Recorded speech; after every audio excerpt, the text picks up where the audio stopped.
Palmyra hasn't left the front pages this week, has it? No, it certainly hasn't. You'll find images of that beautiful Syrian city, well, now Syrian city, in pretty much all the international pages of all the papers across the world. And in some, it's even on the front page. So Lebanon, for instance, on L'Orient le Jour, a French language paper, it's got a huge photo of the site with the headline, Palmyra's fate now in the hands of IS. Using emotive language, the paper describes how IS yesterday took over almost the whole of Palmyra, this ancient site.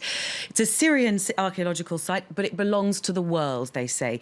Its heritage predates Islam and Christianity, and it calls IS, the paper calls IS, God's fools, religious nuts, and essentially religious fanatics. Now, that's the kind of emotive language that we're seeing across the press when talking about Palmyra and the takeover of it. It makes some people uncomfortable because, of course, the human cost in Syria has already topped about 200,000 in the last 4 years.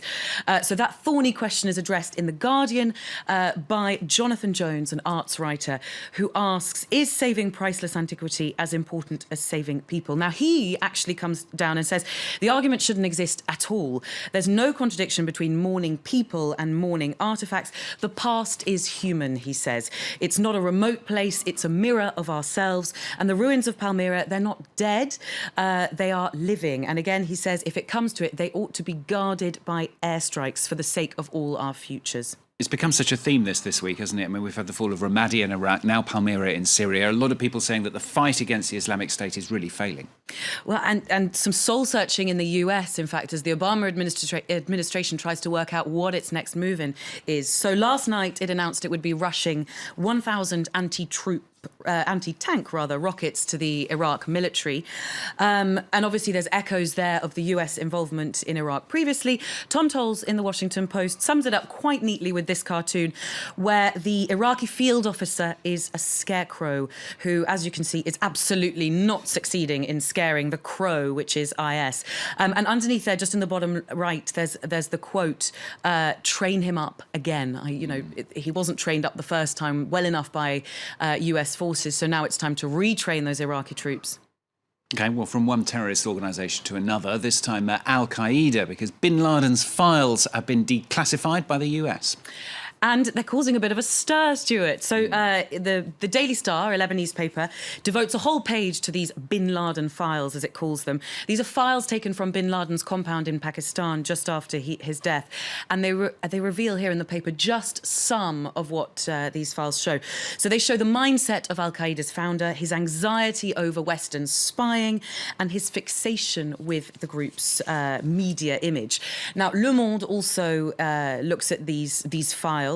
And here it focuses on the French aspect, of course. This is a French paper saying that Al-Qaeda bin Laden wasn't only obsessed with the American enemy, but also with the French enemy. So he was fixated on France, getting France to withdraw from Afghanistan. And that had a big part to play in part of his negotiations with French over their hostages. Now, there's one part of those files that the US is not declassifying, isn't there? What's that?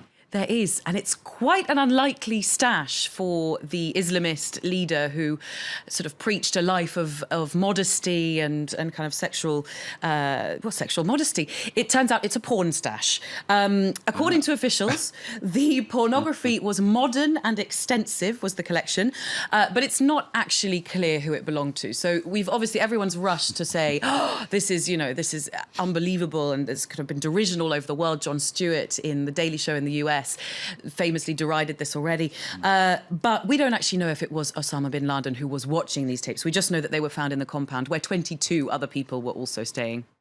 Now, it's not often, the President of the United States writes in a newspaper, but Barack Obama has done just that in the Washington Post today. What's he writing about? Well, it's an article that's supposedly written by Obama and also by the Tunisian president, Beji Caid Essebsi, on the eve of his visit to the White House. But actually, if you read it, the voice really sounds like it's coming from Obama, and it gives very little detail. It says the US is going to give support to Tunisia in its transition, in its kind of democracy, but it doesn't give any detail on that. So what exactly, for instance, is technical and economic assistance? That's what I'd like to know. OK. Now, we've talked an awful lot, haven't we, this week about terrorist organisations in this press review as well. But there is some good news at last related to one, isn't there? There is, Stuart. And this is the World Trade Center. So we're in New York, obviously the site of the 9/11 attacks. And the new World Trade Center is opening its doors on Friday, next Friday, the 29th, rising from the ashes of the old Twin Towers that stood before. Here's a photo from the top. This is in the Huffington Post. That's the observatory, which is 100 floors up. Wow. And just to remember the circumstances that led to its needing to be rebuilt, in the lift on the way up there, which lasts just 47 seconds, images of New York City are played as you go up on an LED screen, some of which include pictures of the old Twin Towers. OK, moving stuff there as the new World Trade Center opens. Belle, thanks a lot, Belle, with the international papers for you.